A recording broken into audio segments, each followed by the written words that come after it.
नमस्ते दोस्तों, मेरा नाम है केसर। मेरे माँ बाप कश्मीर में रहते हैं और हमारा सेब का खेती होता है और केसर का भी खेती होता है।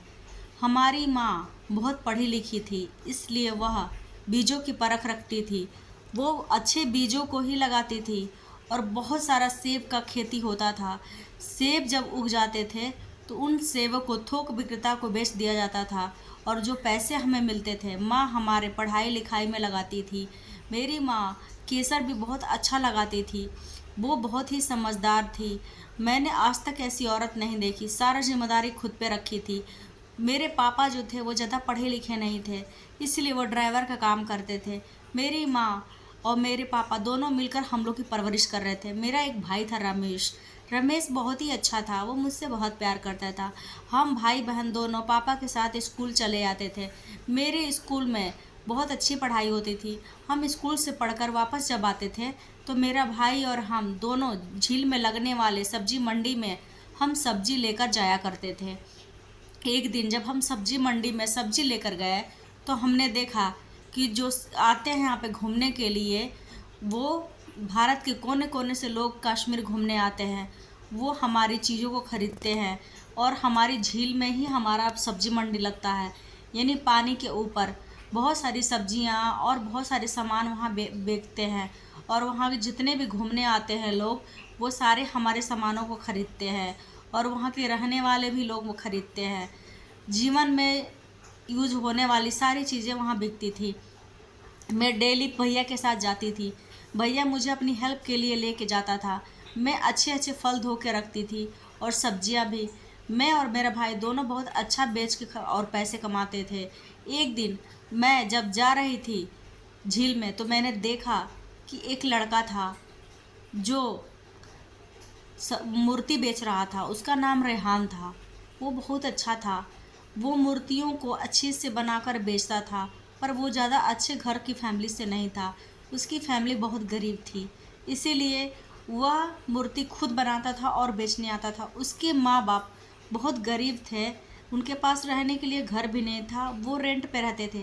पर रेहान जो था वो बहुत ही मेहनती था। वो मेहनत करके अपनी ज़िंदगी जीता था। एक दिन जब मैं स्कूल गई तो मैंने देखा कि रेहान का एडमिशन भी मेरे स्कूल में ही हो गया है। मुझे बहुत खुशी हुई। रेहान बहुत अच्छा लड़का था, मुझसे बहुत प्यार करता था। हम बड़े हो चुके थे और दोनों एक ही स्कूल में पढ़ते थे, एक ही क्लास में पढ़ते थे। तो एक दिन हम सोचे कि चलो हम कहीं घूमने चलते हैं। रेहान ने कहा कि चलो आज हम तुम्हारे साथ घूमने जाएंगे।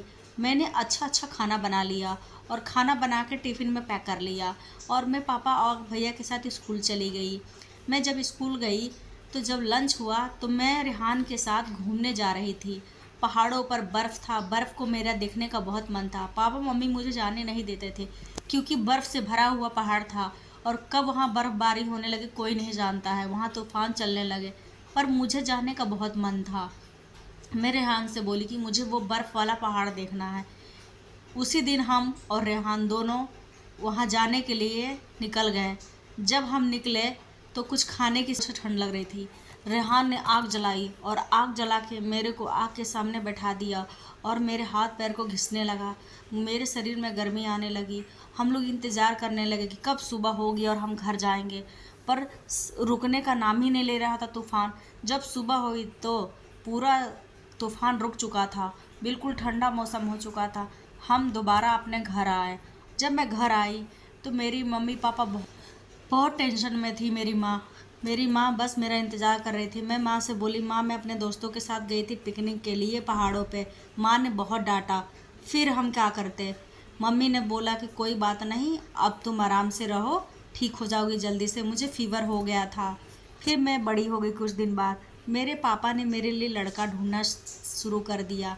मेरे पापा ने एक लड़का देखा जो कंपाउंडर था हॉस्पिटल में। रेहान के पास इतने पैसे नहीं थे कि वो मुझे पाल पोस सके। मुझे समझ में नहीं आ रहा था। मैंने रेहान से बोला तो रेहान बोला कि नहीं, मैं तुमसे शादी नहीं कर सकता, ना मैं तुम्हें खुश रख पाऊँगा, तुम उसी लड़के से शादी कर लो। मेरी शादी हो गई इस ड्राइवर से। ड्राइवर जो कंपाउंडर था वो मुझसे प्यार नहीं करता था। वो बिल्कुल मेरा ख्याल नहीं रखता था। वो बस अपने काम से काम मतलब रखता था। मुझे समझ में नहीं आ रहा था कि मैंने क्या शादी की है या दिमाग ख़राब किया है। मैं घर में खाना बनाती और वो खाना खा के चला जाता और दिन भर हॉस्पिटल में ही रहता।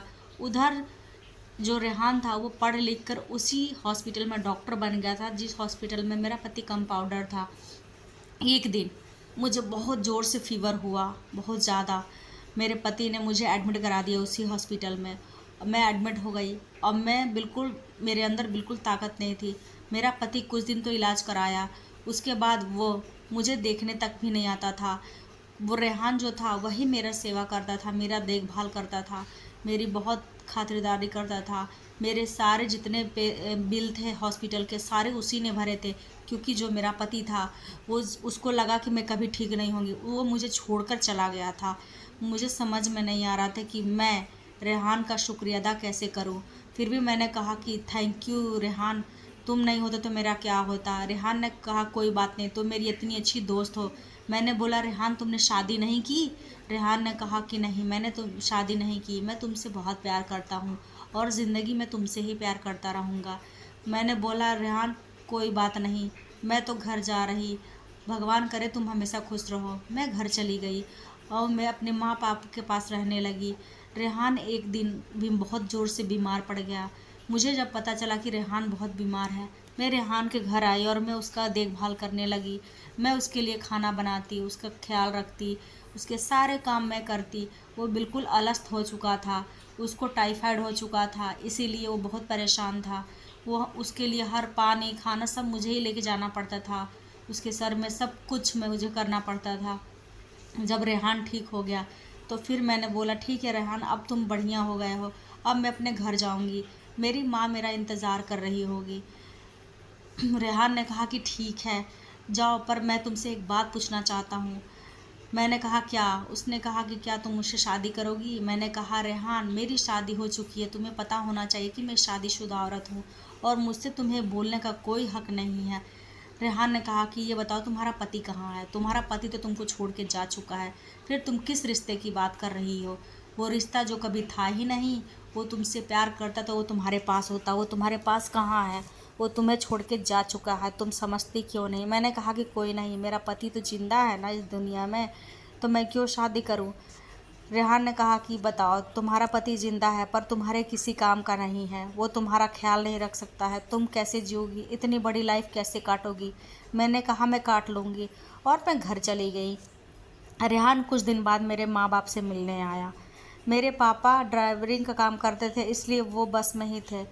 जाकर रेहान ने पापा से बात करी और कहा कि अंकल मुझे आपकी बेटी से शादी करनी है। मेरे पापा बिल्कुल खुश हो गए क्योंकि उन्होंने उम्मीद नहीं की थी कि मेरी बेटी का दोबारा घर बसेगा। पापा को जब ये पता चला तो मेरे पापा मम्मी से बोले, मेरे माँ बाप राज़ी हो गए और मेरा भाई भी बहुत खुश हो गया कि मेरी बहन का अब घर उजड़ से बच जाएगा, अब उसकी शादी हो जाएगी।